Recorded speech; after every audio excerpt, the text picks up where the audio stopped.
Well, now, the morning after the Director General fell on his sword, today it was the turn of the man who appointed him to face the cameras in a bid to quell the crisis at the BBC. The chairman of the BBC Trust, Lord Patten, insisted he wouldn't be quitting, but admitted it was his task to ensure the corporation got a grip. And in ominous words for many other BBC bosses in the firing line, he said there needs to be a radical overhaul of management. Here's Carl Dinnan. When the Director General resigns, questions are asked about the chairman. But Lord Patten's not for resigning. He wants radical change at the BBC, which he describes in this astonishing way. The BBC has been both undermanaged and overmanaged. I think we have to make sure, as we learn the lessons from this, that people take responsibility at the appropriate level for what they're doing. And he was at George Entwistle's side when he took responsibility for failing to stop the report which wrongly implicated Lord McAlpine in child abuse. And in light of the unacceptable journalistic standards of the Newsnight film broadcast on Friday 2nd November, I have decided that the honourable thing to do is to step down from the post of Director General. George Entwistle resigned here last night in part because he didn't know about the Newsnight investigation, even after it seemed like everyone else did.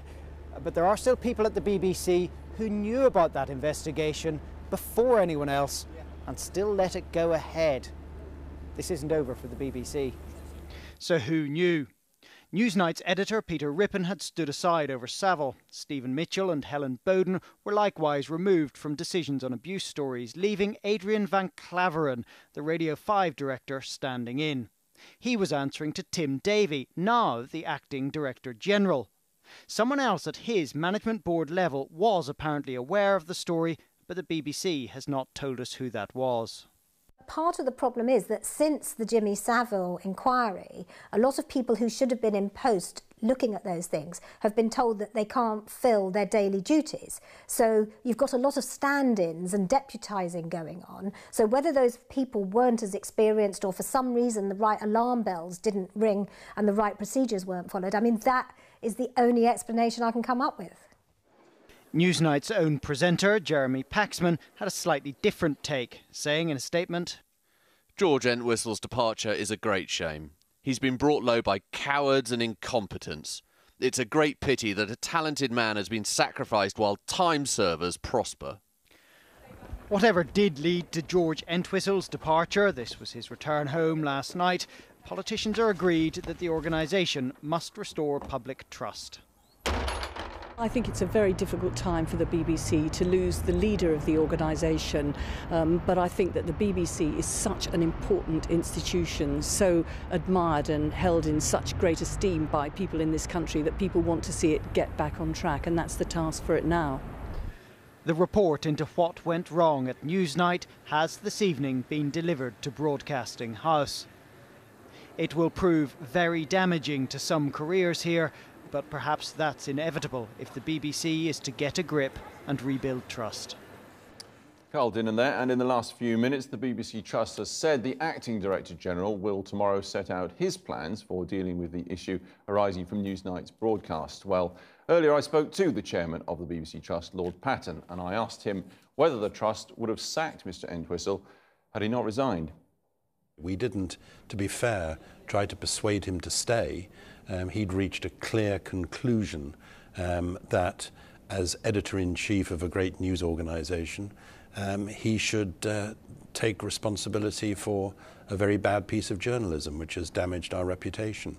And I think that was a very honourable thing for him to do. There are many people, and you well know this, who say that you should resign as well, because it is on your watch that this situation has spiralled out of control. I think my responsibility is to make sure that the lessons that are learned from this tragedy are put in place. But I'm asking about are you considering, or have you ever considered your own position? Yeah, I have considered my own position. Resigning. Because my own position is to make sure that the BBC learns these lessons. And let me come directly to your point. When these inquiries have reported, people think that we haven't properly implemented their recommendations and haven't learnt from this tragedy, then I clearly wouldn't stay. How can it be that, as you've said this morning, if I understand it correctly, you knew about the Twitter, you knew about the warnings going out about this Newsnight programme, even before the Director General? Well, I knew about it. He's spoken for himself. I knew about it on Friday afternoon. And let's be clear about it. What did you do when you knew about it? Let's be clear about this.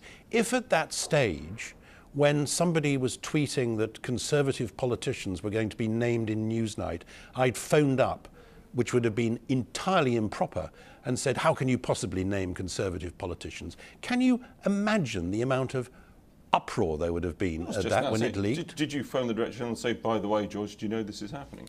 Have you seen this? Did you phone anybody? The following day, when I'd seen it, I tried to establish whether or not there was adequate managerial control over Newsnight. But when you saw that Twitter, you didn't do anything. When I saw that Twitter, I certainly didn't try to intervene in a programme. And it is completely absurd to suggest that I should have done. It's not absurd to suggest that you would quietly phone someone like the Director General and say, by the way, this is happening, you need to be aware of that. But I assume that I assumed that the Director General had been told by his senior colleague. So now we have a fine man, an award-winning Newsnight editor who brings his resignation. And further down the chain of command, the people who clearly didn't tell the DG what he needed to know, that's, I think, a matter of established fact, those people simply continue with their careers?